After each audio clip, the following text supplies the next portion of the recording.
Content de passer ce moment de vitamine avec vous.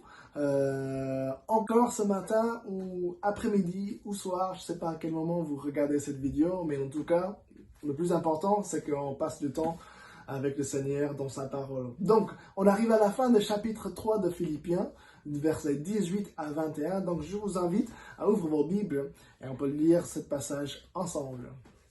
On y go. Car il en est beaucoup qui vivent en ennemis de la croix du Christ. Je vous en ai souvent parlé, je vous le dis une fois de plus en pleurant. Ils finiront par se perdre. Ils ont pour Dieu leur ventre, ils mettent leur fierté dans ce qui fait leur honte. Leurs pensées sont tous dirigées vers les choses de ce monde. Quant à nous, nous sommes citoyens du royaume des cieux. De là, nous attendons ardemment la venue du Seigneur Jésus-Christ pour nous sauver. Car il transformera notre corps misérable pour le rendre conforme à son corps glorieux par la puissance qui lui permet de tout soumettre à son autorité. Voilà, chapitre 3 de Philippiens, versets 18 à 21. Et voilà, la chose qui m'a marqué le plus, c'était cette perspective, notre perspective en tant que chrétien sur l'avenir. Notre perspective est différente parce que on attend le retour de Jésus-Christ. On sait que l'éternité, on est des citoyens du ciel. Il y a l'éternité avec Jésus, avec Dieu, dans sa gloire, qui nous attend, qui va durer pour toute l'éternité. Et ça devrait changer notre manière à vivre, ça devrait changer notre perspective sur les situations complexes, comme on vit aujourd'hui. Ça peut être les maladies, ou les comptes bancaires, ou les tensions en relation, ou si on perd un membre de notre famille. Dans toutes les situations qu'on puisse imaginer, on sait qu'il y a l'éternité avec notre Sauveur qui nous attend. Et franchement, ça ne rend pas certaines situations faciles, mais ça nous aide à pousser et continuer parce qu'on sait ce qui nous attend après, malgré les difficultés qu'on vit là en ce moment pendant notre vie ici sur Terre. Et une des choses que j'ai remarqué hier, c'était l'anniversaire de mon fils Levi. Et donc normalement quand il se lève, il est un peu fatigué, il a des yeux un peu moitié fermés, il descend, il mange son petit déj, il parle pas trop, voilà, il prend son temps vraiment de réveiller avant qu'il commence la journée. Mais hier, c'était son anniversaire.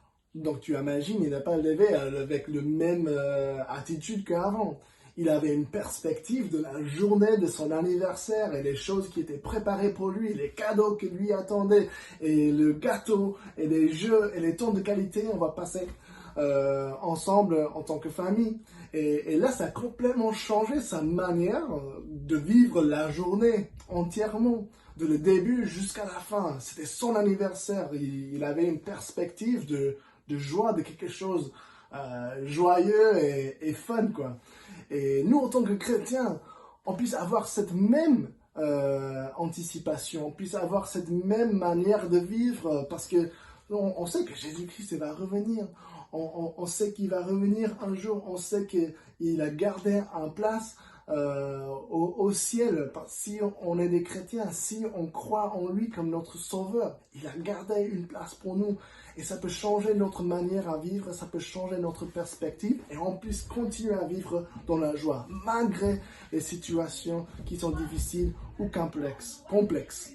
Donc je vous encourage ce matin, juste notre manière à vivre, on devrait avoir la joie quand même, parce que on sait que ce qui nous attend, on est des citoyens dans le royaume du ciel.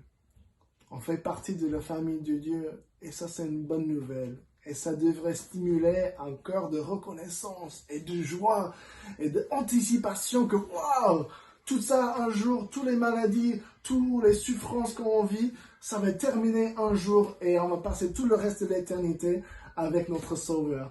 Et ça, c'est là la direction qu'on va en tant que chrétien. Donc, je vous encourage aujourd'hui à avoir cette perspective. N'oubliez pas cette perspective de ce qui nous attend, que Jésus, il reste le roi malgré les situations et il vous aime énormément.